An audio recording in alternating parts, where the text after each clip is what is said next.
Bismillahirrahmanirrahim.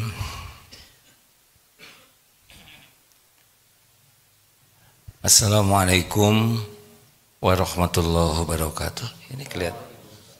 Ini ada petugasnya kah? Mungkin kalau di sini kurang pas tempatnya ya. Ya.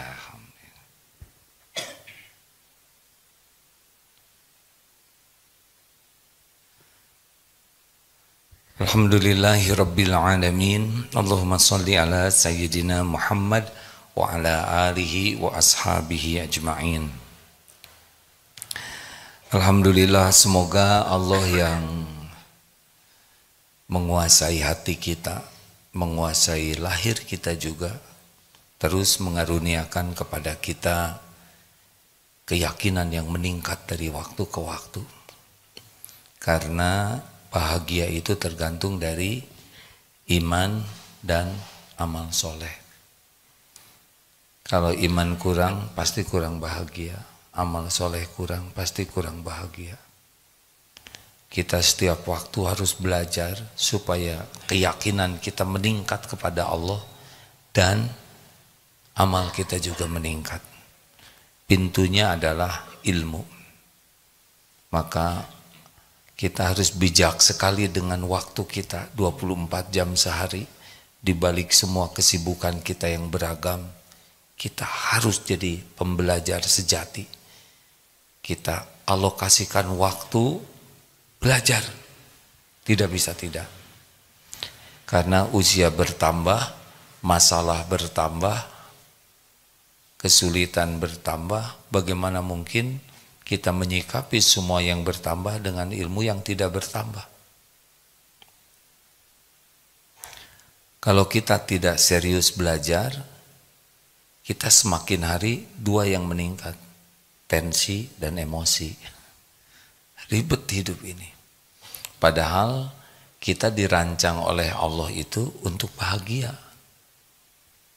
Jadi kalau kita tidak bahagia, pasti kurang apa? Ya, lemah ilmu dan lemah jiwa kita. Kalah oleh nafsu. Ya, rezeki besar kalau tiap hari kita dapat ilmu sehingga nambah yakin ke Allah dan nambah amal soleh kita. Itu penting. Kita sering bahagia kalau dapat uang, dapat makanan. Itu uang dan makanan tanpa ilmu bisa jadi bahan penderitaan. Baik, rekan-rekan, kita akan kaji sebuah hadis sahih. Jadi ada 4 hadis yang sesudah dikumpulkan oleh seorang ulama. Dari semua keterangan ini pilarnya. Kalau orang memiliki 4 ini, insya Allah akhlaknya mulia.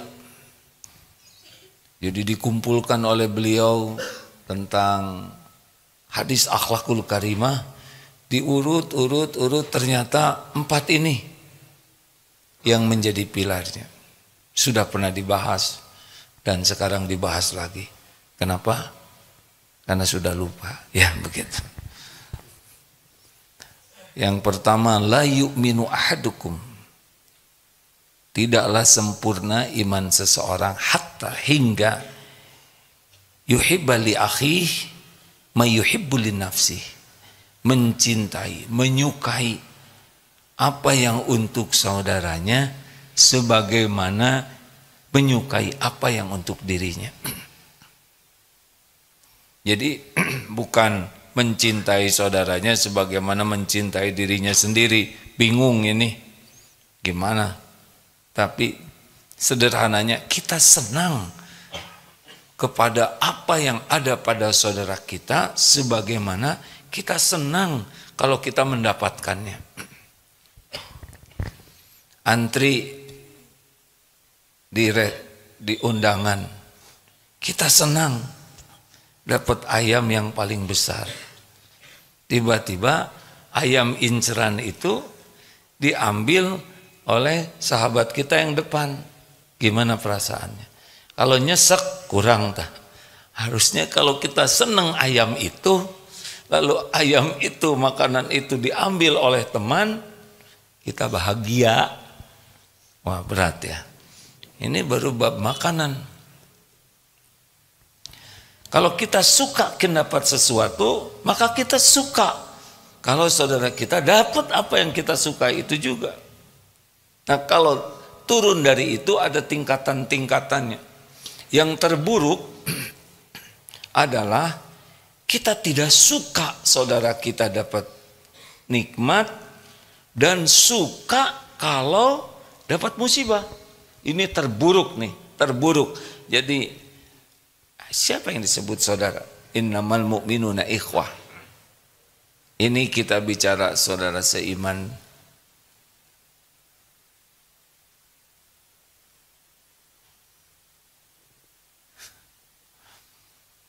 Jadi di pengajian dengan saudara sekeluarga, adik kakak, dengan saudara di pesantren, ini saudara semua, ya. Innamal mu'minuna ikhwah. Bagaimana nih rasa kita kalau kita ada puas teman kita tidak berprestasi atau jatuh dan kita tidak rela, itu berarti tingkatan iman kita dangkal sekali. Kita baru jadi seorang pendengki. Ada tingkatan lebih baik dari yang tadi tapi tetap buruk, yaitu enggak lah, janganlah teman-teman saya ini, sahabat-sahabat saya ini jangan ada yang rugi, jangan ada yang bangkrut. Tapi ya jangan sukses juga gitu. Dia tidak menghendaki orang rugi, tapi ya enggak usah sukses. Nah, itu masih dengki.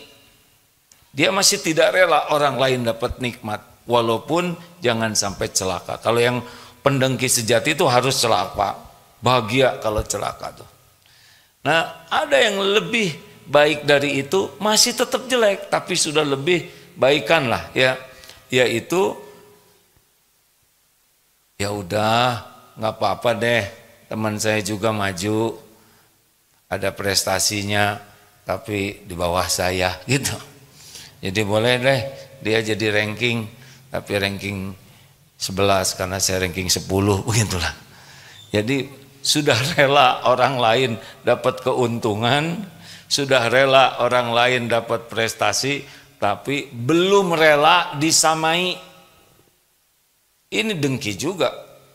Nah, standar orang yang benar-benar sudah berkualifikasi punya iman yang bagus adalah kita dapat ranking 1, kita bahagia. Hah, jadi ranking 1-nya 2, enggak apa-apa, enggak apa-apa. Enggak ada ganjelan di sini. Kita dapat rezeki gaji misalkan 10 juta, teman ternyata baru juga kerja 2 bulan, gajinya udah sama. Kalau nyesek, nah enggak rela tuh. Enggak apa-apa. Enggak apa-apa. Ibu dari Majelis Talim Aisyah Purwogondo. Purwokerto, Purwogondo. Enggak apa-apa, Bu, silakan ya, Bu ya. Saya setuju. Oh, Jepara ya. Ibu Jepara, tiba-tiba di depan Majelis Taklim Aisyah Purwogondo Jepara ini ada lagi yang bikin majelis taklim. Kalau ngebenggul segede gini, kenapa? Sama-sama mencari ilmu, sama-sama ingin dekat kepada Allah, atau pindah dari biasanya di MT Aisyah ini pindah ke MT yang di seberangnya. Kalau jadi jengkel, berarti ada masalah dengan iman kita. Kenapa? Di sini nyari keridhaan Allah, di sana nyari keridhaan Allah. Harusnya kita bahagia. Harusnya kita senang kalau orang lain dapat nikmat yang sama. Nah, yang paling top adalah kita bahagia dengan melihat saudara kita diberi oleh Allah lebih dari kita. Nih masuk kerja sama-sama, tiba-tiba karir teman kita tuh lebih bagus, jabatannya naik, gajinya naik, periksa hati kita. Kalau kita nyesek di sini, nah itu iman kita lemah. Kalau kita alhamdulillah, lama-lama sama, lama-lama lebih tinggi, gajinya lebih besar. Kita ingin tidak seperti itu. Kalau kita ingin, nah sekarang saudara kita dapat, kita bahagia. Itu sebetulnya yang harus kita miliki. Jadi belang hati ini enggak ada penyakitnya. Kenapa pada bete begini? Kok tahu penyakit saya? Enggak tahu ada. Tapi karena penyakitnya sama, jadi standar dengki itu. Kita kan SMS, susah melihat orang senang, senang melihat orang susah. Bila hati kian dengki, gimana? Masa udah lupa? Yang ngarangnya aja udah lupa. Hati kian dengki. Oh, tidak rela. Gimana jadi panjang begitu? Bila hati, susah-susah amat lah. Jangan gampang aja. SMS. Susah lihat orang senang, senang lihat orang susah.